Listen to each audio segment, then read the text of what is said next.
Hey, you guys, we're talking about the liver today. We're continuing on about the liver.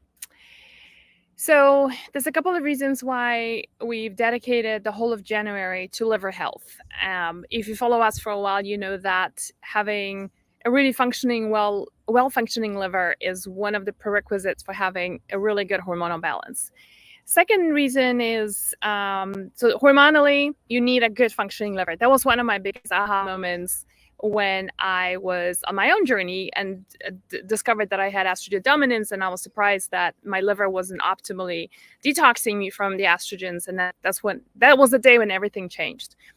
Second reason is that we want to look at the liver because after the whole November and December, most of us would have gone on quite a lot of excesses. And what better time to reset the button than January when all the craziness is over? Number three, and that's more personal reason, my dad's first year passing anniversary from liver cancer. He had colon cancer and then eventually he died from liver cancer. Most of the time, liver cancer is secondary cancer. So this primary cancer and then liver cancer develops. And one of the big aha moments for me was when I spent 5 weeks with him before he died. I went back to Poland, where I'm originally from, where I was born. That's where he lives. And it was really astounding to me how much of unresolved trauma that he had in his life, in his heart, mainly directed at my mother, who since then was, diagnosed with being borderline personality and a clinical narcissist, which explains a lot of the craziness around our family.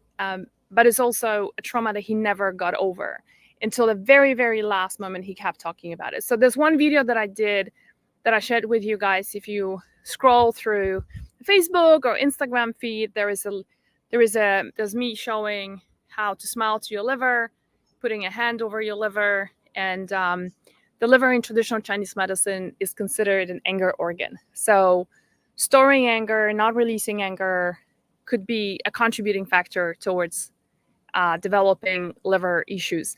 Of course, I'm not saying my father died from liver cancer because he had anger towards my mother. But it certainly was a contributing factor. It certainly wasn't helping his health. It certainly was not something that he had resolved as trauma. And as many of you here who are therapists know, it's easy to say, just let go of your anger, right? For a lot of us, it's about dealing with some severe trauma. It could be that. It could be something as simple as me saying, stop being angry about something that happened 3 weeks ago. And you're like, oh my God, of course. Why am I angry about it? Just let it go. It could be something easy and all you have to hear is just me say it. But it also could be that you do need therapy. And there's a lot of different modalities, better than talk therapy. People do talk therapy for years and they still talk about it and they still have unprocessed trauma. There's a lot of other modalities that you could explore. And, there is enough research showing the mind-body connection, the trauma and body and disease connection for you to take it serious. And if nothing else, today we're going to be talking about the liver. So I want to talk about the 5 compounds that really help, but I also don't want to forget to talk about the important piece, and that is obviously your emotions and especially anger. So it's so fascinating, right? Like the traditional Chinese medicine says liver is the anger organ. And I remember back in the day when I used to run live detoxes, we had women initially get really angry during a detox and then releasing a lot of that emotions in various ways, including calling their dads and be like, hey, this is what I'm angry about that happened 20 years ago. Releasing a lot of that anger and only then proceeding on to feeling a lot better. But it's also when you detox, when you do some really nice work around your liver, it's not just hormonally that could help you, but it's also could manifest in a form of a lot more mental clarity. So obviously just being faster in your mind, but also clarity in terms of what's important to you in your life. Other relationships you are in serving you. Is your partner the right partner for you? We had women leaving their husbands after doing our detoxes, just to let you know, which is kind of crazy to think. And at first I thought a little guilty, and I thought, what did I stir up there? But then now I realize obviously it's a good thing, right? It was a good thing. It was difficult for them at the beginning, quitting their jobs, right? So there was like clarity combined with just a lot more courage. But that's on the more, let's just call it energetic, emotional side of things, which is not really my domain. My domain, as you know, as a endocrine nutritionist and an herbalist, I'm more interested in the physiological side of the liver. So if you haven't watched the video from last week, I talked about the liver connection, and just very quickly and briefly, the liver plays a huge role in so many different processes, but also your hormonal health, which is a lot of women don't realize that. And as we age, it's very natural that you need a little bit of support of your liver. So think of the liver like a sieve. You've been using it over and over and over again. And what is then happening is that it just needs a little bit of support. So I am a bigger fan of doing a little bit every day. It's a little bit like you tidy up your house every day rather than be doing huge detoxes once or twice a year and then kind of going back to your own, BS and cheating and all that stuff, I'd rather say to you, take this supplement, take this herb, surround yourself with these 3 different foods every day, or, at least a few times a week, replace or put in certain things to your diet. So that's really what I want to talk about, is the daily little maintenance things that's going to help you, rather than me doing huge detoxes that have the time and place for it. But then, question is what happens after. I always like to use the same analogy of like, when you clean out your house, you do like a big clean out of a house. You can't just do it once or twice a year, right? Like you need to do weekly or whatever clean up as well in order to feel comfortable in your own home. So that's basically the whole idea of the liver as well. So let's talk about the liver very briefly. One of the big things that people don't realize is that the liver detoxifies you from dirty estrogens. So there is somebody asking about milk thistle. I'm going to talk about milk thistle in just a second. And it's a really good question. Milk thistle is estrogenic. Could it be problematic? Let's talk about that in just a second. But I want to just stress the word dirty estrogens. Those are metabolites that are not serving you. And the liver and the gut are the ones responsible for separating what's good and clean and protective and building estrogens versus those ones that are problematic.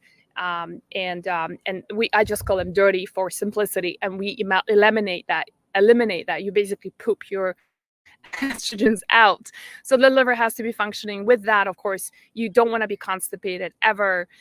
You want to have a good bowel movement on a daily basis because you're evacuating that. The liver can be doing nice work, but when you're not evacuating, everything gets recycled and it goes back to the liver. And then the liver is having to double work because you have not eliminated these toxins, including those dirty estrogens.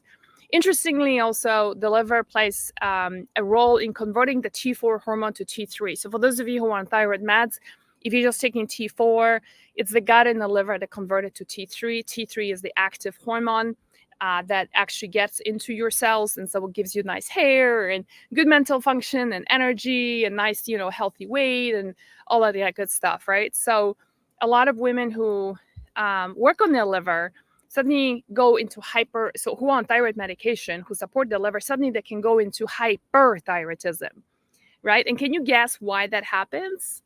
So while waiting for you to maybe write this, I'll tell you that the reason is that their liver, when you optimize your liver function, what happens is that the meds can be reduced. She doesn't need as much meds or thyroid replacement therapy, I should call it. That's the correct term. Because the liver is functioning so much better. So that's pretty amazing. So it's kind of cool that you go hyper, but it's because you need to reduce your meds. Good sign, right? Another one is a lot of people don't realize blood sugar balance is managed largely by the liver as well. So when you support your liver, you also support how your body utilizes and metabolizes sugar. I've been to detox centers before where even people with type 1 diabetes who are on insulin for the rest of their lives have reduced the insulin intake because the liver was functioning so much better. So, those are some of the big ticket items. And what I will tell you that is like when you support your liver on a daily basis, it's everything starts changing. You might be sleeping better. You might be thinking a lot clearer. Your eye whites become like really shiny. In fact, one of the ways of knowing that somebody has been really working on detoxing and like feeling really great is when somebody comes up to me and be like, what have you been doing? You look amazing. Your eyes are just so sparkly. You've got that spark in your eyes. And that's a lot of the time is connected to your liver. So A lot of times our blood sugar levels improve, right? So it could be that your fasting insulin, fasting glucose might get reduced. It could be that your HA1C is going to get reduced as well, and you feel a lot less hypoglycemic. So if you don't have those sugar crashes, then you don't need something to pick you up, right? And reduce, or to, people call it like, oh, I need a donut because I need something sweet to balance my blood sugar levels. No, as well, because you're already on a roller coaster, so that's why you need that donut. if you were not on a roller coaster in the first place, you wouldn't need a donut. So it's as simple as that. And one of my favorite ways of controlling your blood sugar levels, my blood sugar levels, which, by the way, a lot of my family members have diabetes. It kind of runs in the family, so I have certainly a predisposition, is to start off the day with a savory breakfast. Okay, that's one of my secrets. If I do something like an oatmeal, banana, and fruit first thing in the morning, my blood sugar levels will crash. 2 hours later, I'm exhausted. Now I want to have coffee. I'm thinking of having a muffin, whether it's gluten-free or not, doesn't matter. It's more sugar, more carbs. And then, of course, you're just contributing a lot more calories to it, which is an old-fashioned way of managing weight. But the fact still remains, is not good calories that your body knows what to do with. So overall, just bad news. It's very hot here today. By the way, in case you don't know, I am spending the winter in Mexico. So I am on my campground, and I've got this lovely cold drink that I need to sip on because it is like, I don't know, 92 degrees or something in the shade. But I don't want to rub it in. I'm not complaining because I know many of you are dealing with the opposite weather right now. All right. So let's talk about maybe the first 3 things that I promised you today, and that is the herbs that I want to discuss a little bit deeper on. What are the herbs that are phenomenal in supporting your blood sugar, your liver health? And so since Ali has already mentioned milk thistle, let's talk about that. So yes, so milk thistle in larger amounts can be slightly estrogenic, but here's the thing. So is flaxseed, right? So is soy. So is a lot of beans and legumes are estrogenic, right? Now, is that a bad thing? No. And in fact, one of the articles that's on our roster for this year is for me to explain really the role of estrogen in our body, excuse me, is that estrogen is not bad in itself, you guys, right?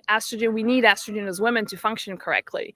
In fact, many of you have sleeping problems as you go into menopause, perimenopause, is because our estrogen, progesterone are dropping, right? So having too little estrogen is not a good thing. It's much more nuanced than that. If any practitioner just says to you, like if you see an herbalist or you see an OBGYN who's natural or holistic and says, oh, don't touch flaxseed because it's estrogenic, run, because these folks have not done their homework and they don't really understand the context of this. And this is really important. There is nuance to it, right? And the nuance comes from the fact that just because something contains estrogen is not a bad thing. Things like flaxseed, things like milk thistle, they're estrogenic, sure, but they contain the good estrogens, the phytoestrogens, something that your body would actually cherish and use in a positive way. They are not giving you the dirty estrogens that are causing problems. Now, can it happen that there is a percentage of population, a fairly small one, but there is a certain percentage of people, of women, who, when they take flaxseed or when they take something like milk thistle, their symptoms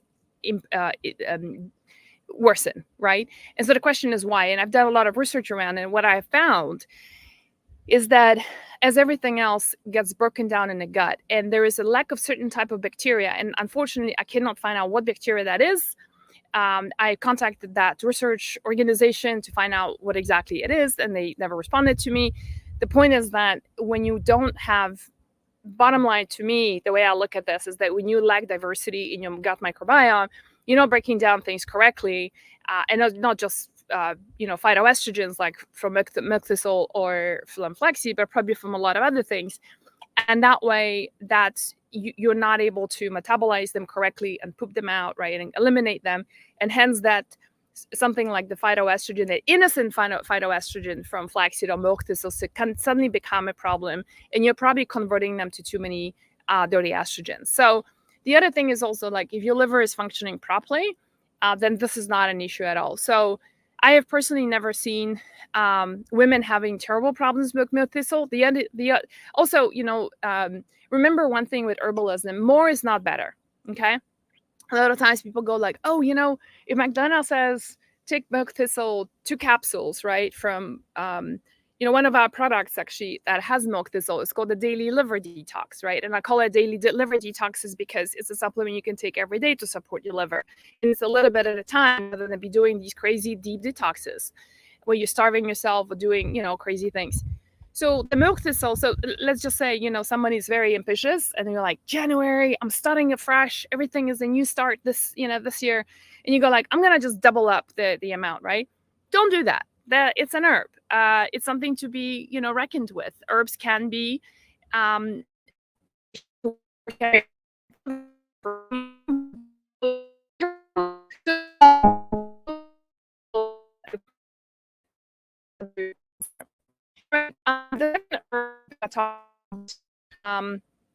and somebody's asking about glutathione. Yeah, I'm coming to glutathione in just a second, in the form of glutathione. So we're gonna talk about that in just a second. So the second herb I want to talk about is actually, sorry, before I move on to the next, which is doc, heads up, I want to just mention one other thing about milk thistle. So the secret in milk thistle is something called silymarin, and believe it or not, like my father was undergoing because call it allopathic, regular, Western medicine treatments, right? And of course we combine it with a lot of holistic practices. And one of the things that even his regular doctor gave him, his internist, I believe it was, that started off with him, gave him silymarin, and even in mainstream medicine in Europe, people work with silymarin as a way to support the liver. So it is a well-established compound. So silymarin is that, and just in case you didn't know, the liver can rebuild itself. I find it so empowering and so refreshing to know that even if we overdid it, over November, December, and even if we have a lot of anger or whatever, there's a component of rebuild that can happen especially when you support the liver correctly, right? And so you can literally cut out. People have, like, with cirrhosis post, people who are alcoholics who have a part of the liver removed, the liver grows back. Isn't that amazing? Also, having said that, think about it, that if a person had a liver removed for 1 or 2 days, will die within 1 or 2 days. Okay. So this is just how, this gives you the magnitude of the work that the liver is doing, right? That removing this organ will make the person die, right? How crazy is that? So silymarin, that's one thing. And then the other thing I just want to say, that one of the things that milk thistle is used for is for alcoholics, so recovering alcoholics, right? So again, is to help to rebuild the liver tissue. And that is one of its big applications. So we have milk thistle I personally love that herb. I think it's amazing. You can do it a couple of things. You can buy it from like Mountain Rose or Frontier. Frontier and Star West tend to have like 1 pound bags. It's a little hard to use it up unless you maybe share it with a few people, or create a post and share it with few women. And you can just use like a teaspoon of that, put that into your smoothie, and then together with flaxseed, and then just ground it up. It's a wonderful, and it tastes actually really good. It is in the sunflower family, so it's got somewhat of the sunflower taste to it, but a lot more bitter. But in the smoothie, you won't really taste it. The other option is you can just, get a supplement that contains it. We combined milk thistle with other things. And so in our daily liver detox, which is on our website, wellena.com, we also have it packaged with, formulated together with NAC. It's got also selenium and alpha-lipoic acid for recycling of the glutathione. So I'm going to talk about glutathione in just a second. All right, the second herb I want to talk about is burdock. So many of you might have heard of burdock. We have a newsletter going out, I think, this Sunday, so you will see what a burdock looks like. Right now, we're in the winter months, so you probably want to find it. But it's something that grows everywhere. It's as common as dandelion, as common as plantain. It typically grows on the side of the road. it's got a root that goes like right deep inside, so it's pretty hard to pull it out. But for those of you who you might have seen that in Whole Foods, you walk in and you see this brown, long root. That is burdock, and you can just clean it up. You don't have to take the skin off if it's organic. Just clean it up and then chop it up, and you can saute it. I believe in Japanese cuisine it's called gabo, and it's used to stir fry it with some like sesame oil and a bit of fish. You can use coconut aminos or soy if you can tolerate soy sauce, and it's pretty delicious. Miso as well. So those are the two big. Okay, so burdock. Why burdock? Burdock is what in traditional Chinese medicine is considered blood builder. It basically means that when a TCM, when they say blood builder, it basically means is that it builds your blood, it cleanses your blood, right? And so imagine like it's on a very functional, pragmatic level. It would just mean that it helps the liver create those pathways that actually detox you to create those filters in the tissue. And so it's pretty amazing what it can do. So burdock, one very, very classical herb. It's actually really tasty. Like you can make a tea with burdock root. If you go to any health food store, you find like some of the detoxing formulas, most likely you'll find burdock in it. And so just having that at night after a meal is a really wonderful way of adding a little bit of liver support and detoxification on a daily basis. The third one I could cover today is there's so many of them, but and by the way, burdock is also found in our digestive bitters. That's part of the reason why we put it in there. And so our digestive bitter is also found on our website. It's just called digestive bitters. Are there to support you with sluggish, slow digestion. Because remember, we want the digestion to be moving way better, because then the liver benefits from it indirectly as well, actually kind of pretty directly. And so burdock is one of the compounds in there too. All right, the third one I could cover is anything to do with dandelion. It could be dandelion leaf. A lot of people go like, yeah, but dandelion leaf is more for kidney support. Yes, sure it is. But if you find dandelion in the store and just start adding that into your salads, it's a really wonderful support, just because it is bitter. See, when anything is bitter and the body detects, you have your bitter detectors, your bitter receptors in the mouth, touching, getting activated. It creates a whole enzymatic activation throughout the body, meaning the body starts creating a lot more enzymatic enzymes to start breaking the food down, and then so that you can poop it out, so you can cook it better, so you can, even before that, so you can digest it correctly, so a lot more nutrition can be extracted from the food, and so on. So quite a lot of really nice benefits of doing anything that's bitter. But dandelion root can also be used in a form of teas. In fact, a lot of teas that I'm talking about, if you find like detox teas in health food stores, you'll find that many of them contain burdock, dandelion. Some other herbs that are really great for the liver would be things like one of my personal favorite is Schisandra, which you might find that in some formulas. It's a berry from Siberia. Our good old turmeric has got some, is not just for like everybody knows it as being the antioxidant and anti-inflammatory. Yes, it is, but it's also huge for support for the liver. One other one that I personally love seeing in formulas is artichoke leaf. That's another classical one that is huge help for liver support. Okay, so those are some of the herbs you can do. You can easily bring them into your diet, to your part of your daily protocol, right? So milk thistle, put that in your smoothies. Your dandelion root or burdock root, you can easily make them into an herbal tea, having that after a meal, just a wonderful addition. Otherwise, you can also get the daily liver detox that has got milk thistle, or you can get our digestive bitters, which we have one before the meal and one after the meal. Okay, so let me move on to about glutathione and let me have a quick drink and ask you guys, what do you think is the best way to get glutathione, like up your glutathione in your body?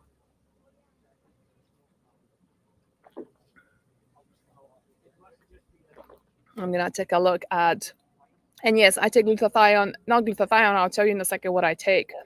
Anyone here knows selenium? Nope, not selenium. What converts into glutathione? Liposomal is just the delivery form, so that coffee enemas. Nope. So the thing that converts to glutathione, the primary compound, is NAC. Yeah, Betty got it right. Thanks, Betty. So yeah, NAC. So NAC converts to glutathione. Is actually the least expensive and safest way to get glutathione into your body. So think of glutathione like a master detoxifier. Like, back in the days, for those of you from the X, if you are a Generation X, you know about the Pac-Man, the video games we used to play, right? So glutathione is like a Pac-Man and goes around and collecting all the debris. So there is some expensive glutathiones out in the market, and they have I would say three problems. Number one is they're expensive, but more importantly, number two is that they are full of sulfur. For those of you who don't do very well with excessive amount of sulfur, like the way I do, I have a mutation that causes me to be a little bit overwhelmed when I consume too much sulfur-based foods. Then I feel basically brain dead.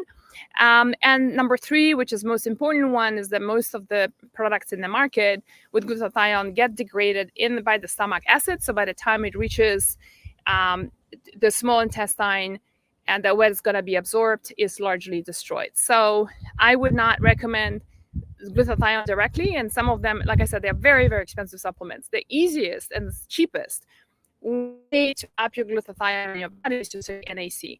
And you might say, for those of you who are maybe educated in this space, you might say, yeah, but what if I don't have all the cofactors to convert NAC to glutathione? And the interesting thing is that you actually don't need a lot, and most people actually don't have a problem with conversion. So between 600 and 900 milligrams is a really good dose to start off with NAC. I personally take it on a daily basis. And one of the cool things about, glutathione is like especially helpful if you're going through also like a mold detox, if you even like an alcohol, you drank too much, right? The following day, you can take some NAC to clean it up. If you've been exposed to like a lot of dust or pollution somewhere. I'm in Mexico right now at the beach in Oaxaca, which is down in the south of Mexico on the Pacific side. And I was in Oaxaca City for a week, and I don't deal well with pollution. I have MTHFR mutations. Generally, my body just does not do well. Plus, I'm not used to it because I live out in the mountains in Colorado, and so I'm always so used to really nice and clean air. And then so it's like how do I what do I do? And I started having tonsils. My tonsils started swelling from the pollution in the city. So I just upped my my NAC to about 1,800 milligrams per day from my regular 900, and it completely went away. But it was also my body signaling that maybe it's time to get out of the city, and so that's why I'm at the beach. So that's what we have for NAC. And NAC is very inexpensive. You may know that the FDA was trying to ban it. They did ban it for a while. So like places like Amazon and our store, we could not sell it for a while. But then there was a big revolt from all the naturopathic doctors and the natural medicine folks saying like, come on guys, and so they flipped it, and we are back in, we are allowed now to sell NAC again. So that's just really good news. All right, let me see what else did I promise you today. I said that I'm going to talk about, I think, the 3 different foods that support your liver. So I already mentioned dandelion leaves. I think they're one of the most powerful ones. There's a newsletter going out on Sunday about the different. Actually, let me just check my email because I think the email might have gone out this morning, and I'm just not realizing that. There was something that went out this morning. I've just been a little bit busy. Yep. So this morning we have a newsletter that went out, 5 liver hormone balancing recipes to try this weekend. One of the recipes you'll find there is fennel and orange fennel salad. And really what the star of the show here is in that one is dandelion leaf. So if you can find that, that's awesome. It's a very bitter leaf, but if you combine it with something like fennel for the licoricey taste, and then you add a little bit of orange, then you've got the sweetness of it. really, really nice dressing. I think it's a real winner. The second kind of food I want to bring your attention to is a beet. So beetroot, right? Another wonderful food. Here's a challenge with beetroot. Is that it is high on FODMAP. So if it's making you fart a lot and like you got a lot of bloating from it, just don't eat it.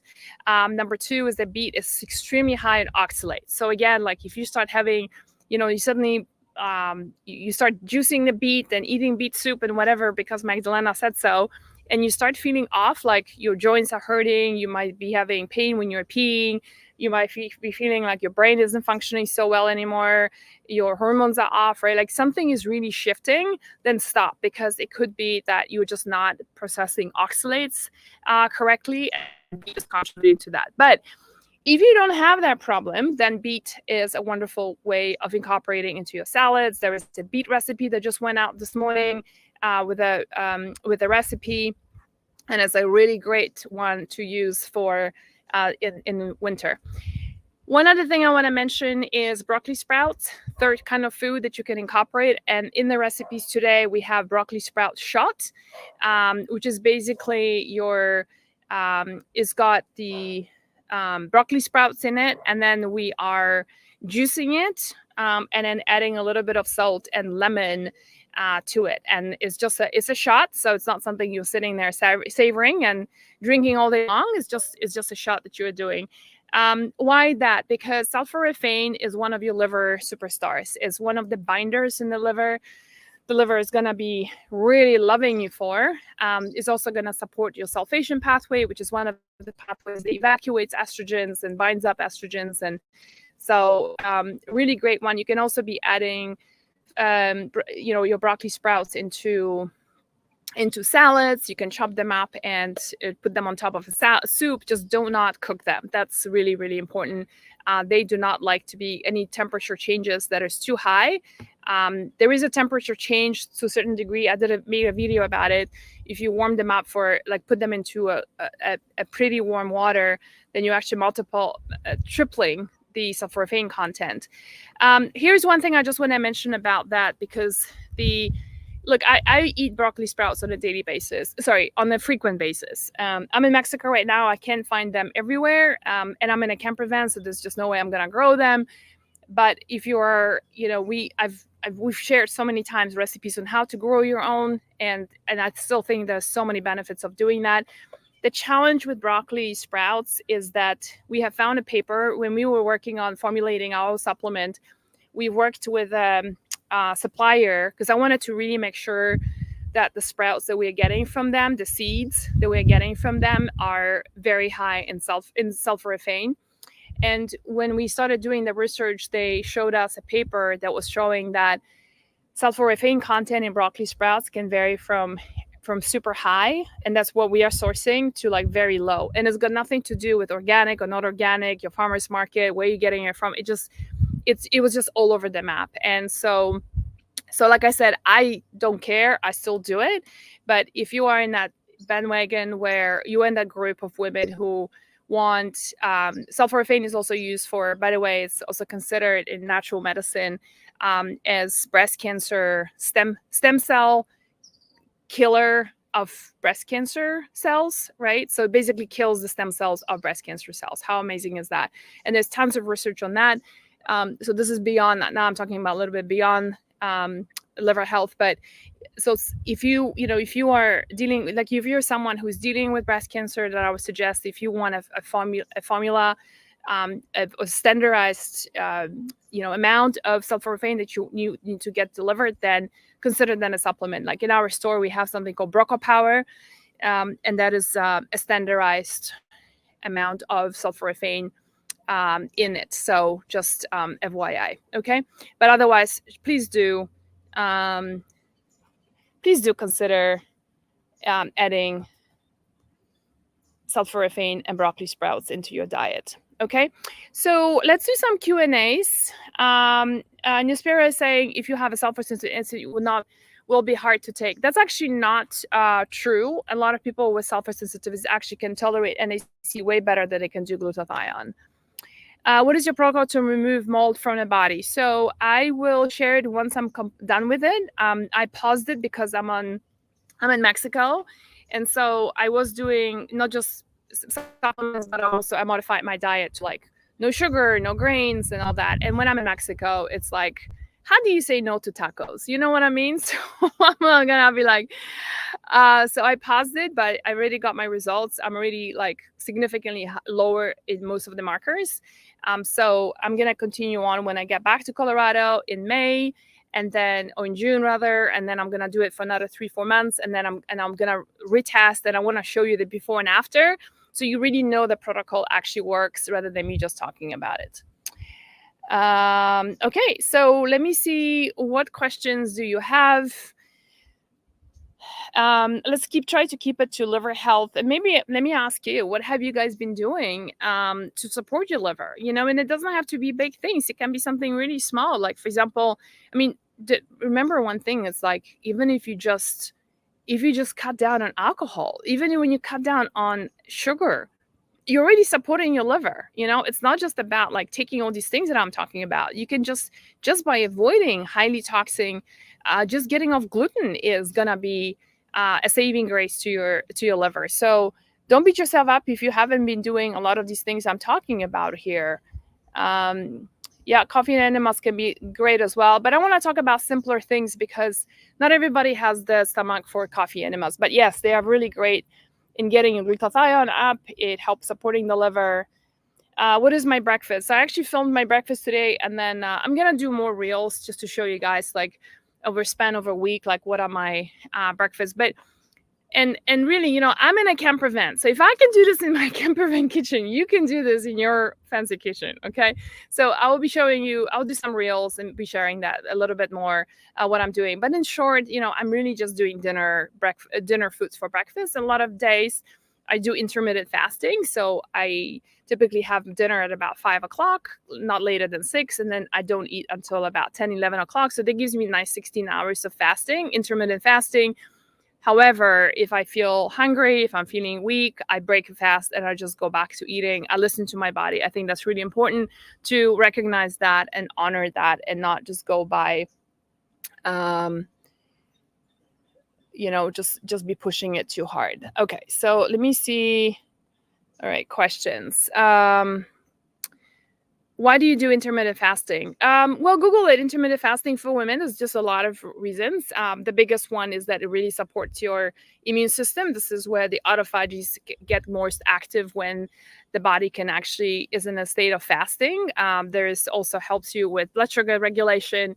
It's a highly anti-inflammatory process. It helps your microbiome to rebuild itself. So there's a lot of benefits. There is a great book that came out, and that is called Fast Like a Girl, by Dr. Mindy Pelz. Highly recommend it for you. I'm planning to have her on here, on our lives, and so that you guys can also meet her. Pam is saying papaya for digestive enzymes. Does that help? Yes, absolutely. In fact, I will tell you, I've been eating papaya every single day here because papaya is native to Mexico and where I am right now. In fact, there's papaya trees right behind me. And so my body's craving it, but that's local. It is in season. I do not recommend that you do papaya. Don't buy green papayas in the US. They just taste horrible, and it's not in your space. But what I like about your question, Pam, so thank you for that, is that it's just basically the idea of digestive enzymes. It's wonderful. Part of the reason why we love digestive enzymes, which is also somewhat similar to the digestive bitters, right? Digestive bitters is kind of like I always get the question, what's the difference between digestive bitters and enzymes? The difference is that digestive bitters kind of like give your body its own kick to produce its own enzymes, right? And do the work. So it's a bit like a little push and a nudge and a shove, where digestive enzymes, you're just basically giving that to your body. So I always like to start with digestive bitters and try to see if the body can do that on its own. And if not, then bringing in digestive enzymes is a good idea. So digestive enzymes are great because it's going to help you break the food down, is going to improve the absorption of the food, and hence the nutrients are going to be extracted a lot more efficiently and absorbed by the body, right? And is going to improve most likely your ability to eliminate as well. So that's a big one. So yeah, so when that happens, supporting your liver, Yes, 100% you are, right? So definitely. Estefania is saying, I've been giving up sweets, gluten-free, drinking dandelion and turmeric teas. Wonderful. That's awesome. Yes, and that this whole thing is going to be recorded. What about a sluggish gallbladder that affects the liver? That's a great question. So let's talk about that. Everything that I mentioned here is actually going to support your gallbladder as well, because the gallbladder just stores the bile, but the bile is actually produced by the liver, and then it goes into this little pouch called gallbladder. And when you consume something fatty, that's when the gallbladder releases the bile, right? And then to emulsify fats. And by the way, those fats then are used to produce a lot of your hormones, all your steroid hormones, such as cortisol, progesterone, estrogens, testosterone, DHEA, all need to be produced from HDL cholesterol, which is important. That's why it's really important for us to be able to digest fats really, really well. So everything that I'm talking about here is actually going to support the gallbladder too. The additional thing you can do for a gallbladder is stop eating dairy. So one of the things that I have found, this was during my training with Andrea Nakayama. For those of you who know her, she's an amazing nutritionist. I did a 1-year course with her. And one of the things that she has found in her practice was people who eat a lot of dairy tend to have a lot of gallbladder problems. And so, so that's one thing to consider. There's also some really cool traditional Chinese medicine, as well as acupuncture for gallbladder specifically, that's just improve the bile, so it flows a lot better, and reducing gallstones and all the good stuff. For somebody who's good, you guys probably have heard of doing a liver flush, right? So that's, you see, this is the kind of stuff I'm talking about that's maybe good to do once a year or so, but this is not something you should be doing on a weekly basis, because it's time intensive, it's pretty invasive, it's pretty hard on the body. It's basically doing a fast. You can Google it, how to do it. You do a fast and then you gulp down olive oil and orange juice or lemon juice, right? And to kind of stimulate like this flush of the bile, because after fasting, that amount of fat is going to mobilize all the bile, is just going to flush it all out. Pretty invasive way of doing things, and it's not particularly pleasant, but it can help a lot. Are you considering taking bioidentical hormones or rely on the supplements, progesterone cream, and take care of what you eat? So Amy, so I'm going to talk a little bit more about that in the coming months. I am actually already, I started taking DHEA because it's really been helping me with a whole bunch of things. It's also, if you look at my videos from like a year ago, I had a lot more body fat. And so, yes, I have been exercising really regularly 3 times a week, and I've been posting videos of what I'm doing and the program that I'm following. But I also feel like my body has really, I've lost a lot of, like you can see a lot more muscle form right now as compared to what I had before. Basically, one of the things that happens with DHEA, it helps to move the balance between body fat into muscle form. And so that's one of the cool things. I'm not taking estrogen because DHEA converts to testosterone and estrogen. So I feel like I'm covered there. A lot of my symptoms have improved. But, having said that, I also feel like the foundation for good hormonal health is to do what you hear me always talk about here: dialing in diet, sleep, rest, movement, right? It doesn't have to be like hardcore exercise, but at least getting a lot of movement in the body, rest, right? Diet. So we talked about that. And then supplements, of course. And then, the next layer is taking bioidentical hormones. And the reason why I said it is because I see a lot of women who jump straight into bioidentical hormones. And I actually have a friend who used to work as a nurse practitioner for a bioidentical hormone replacement therapy place in Texas. And she said that women just walk in there and be like, just fix me, doc, just fix me, right? They don't want to change anything in their diet. They still want to have their 2-3 glasses of wine every night, right? And then they don't sleep because their hormones are all out of whack. And she said a lot of the time they get women who, everybody's a little different, right? But the common theme was it works initially, then it stops to work, or it doesn't work, or it works. For a lot of women, it works initially and then it stops working. And I think the reason why that it happens, because there's only so much you can go up and up and up your hormones, right? And I think the reason why that happens is because the body needs our support in so many other ways, not just not just overloading us with hormones. So so I think I still stand by that. That is super, super important to have the baseline down. Someone asked earlier if red bloodshot eyes was an indicator of liver issues. Yes, it can be. Another few indicators of that the liver is struggling is having brown spots on the hands or face. Like I have some brown spots. I don't know if you guys can see, but that's because of sun. So that's my bad of not putting sunblock here on my décolletage here. So brown spotting, it could also be sensitivity to smells. So like you walk into CVS and you're like, you got a headache within 3 minutes. Not like smell, like just being really put off by smell, like at a gas station. Very high LDL cholesterol, so the bad cholesterol, and very low HDL cholesterol. It could also be different blood sugar imbalances.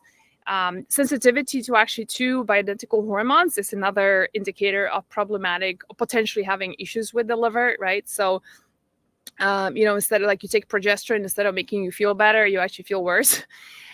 Of course, going and getting your full bloody workup done and then looking at your liver enzymes, and those are the liver enzymes will be the ATL and ALT. And so that will be something that you can also look at. So that's is an indicator of non-alcoholic fatty liver. But a lot of people have those perfectly fine. And they should, by the way, they should be below 40 and not 60, what the labs are telling you. But a lot of people have them within normal ranges and they still benefit a lot when supporting the liver. So, I say, as long as you're living, you need liver support, period. However deep you want to go, it's going to be up to you, but it's going to be, it's every day in life, whether what you're eating, your stress levels, pollution outside, right? Medications, of course, prescription drugs, recreational drugs, all of that impacts the liver. So having that little bit of support every day can make a huge difference. All right, I'm going to do one more question that I need to drop off.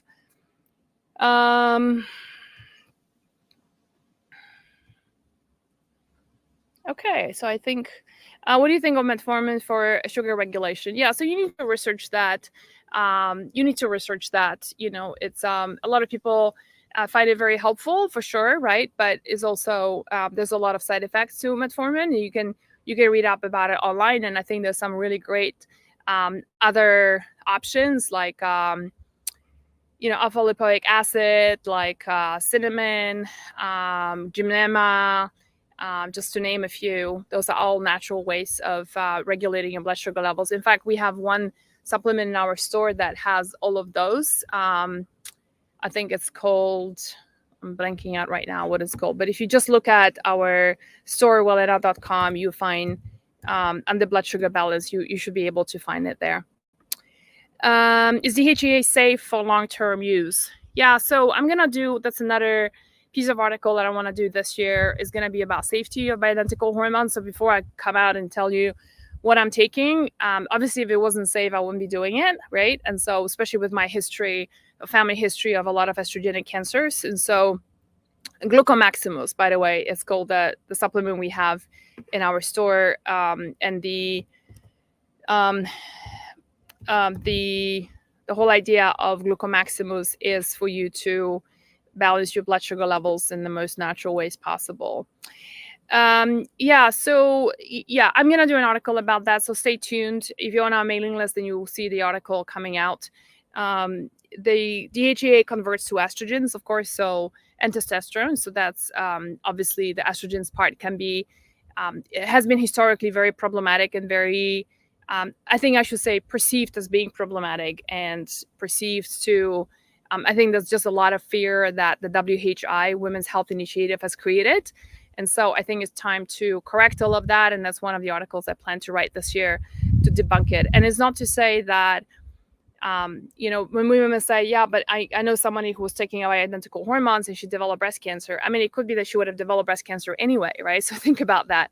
And not just because she was taking estrogen. Also, the form matters, the amount matters, how you metabolize estrogen, all of those things matter. So again, it's with hormones, it's not a black and white, good or bad. That's a little bit childish way of, like we were children, it's like a good character, a bad character. guess what? And then as we grow up, there is something called Shakespeare, right? When you actually have, good and something between a good and a bad character. And so just like in real life. So it's a lot more nuanced than that. All right, you guys, I'm gonna lay off for, gonna end the calls for today. I will see you next week. We are gonna be talking about, let me see if I have a topic for next week. Not yet, but I'm sure we're still talking liver. So actually, one thing that would be helpful is if you want to post some of the questions you might have. I might as well do an open Q&A, and just answer your questions instead of talking about something very specific. All right, you have a wonderful day, and I'll talk to you guys soon. Bye for now.